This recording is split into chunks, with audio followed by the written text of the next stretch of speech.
Since our orders in late March, we have seen COVID-19 cases spike in a number of cities throughout the country. And I'll give just a few examples of some cities smaller than us, some cities larger than us that have had greater challenges than us. St. Louis, with a population of 307,000 people, today has 1,768 cases, 112 deaths, 4 times more than Kansas City in deaths. Baltimore, a city of 620,000 people, has an excess of 5,000 cases and 228 deaths. New Orleans, a city that's about 110,000 people smaller than Kansas City, has about 6,800 cases and 485 deaths.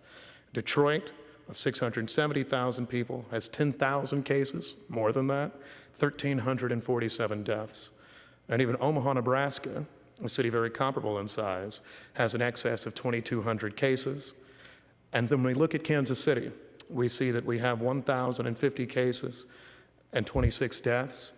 That is something that, although we have too many cases and too many deaths, I want to say thank you to the people of Kansas City for allowing us the opportunity to actually make sure that we were stemming the tide of the spread of COVID-19 and doing very important work to make our city safer.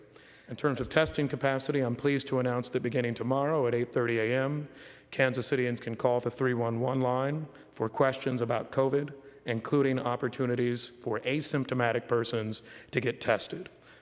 The next thing I'll announce then is our order. As you all probably know, Kansas City, Missouri's order as currently written expires on May the 31st. The order that I'm issuing today and will be signing today will extend from May 31st to the 5th of July. Kansas City will move to a 50% capacity threshold. So there'll be a 50% capacity threshold at almost all venues in Kansas City.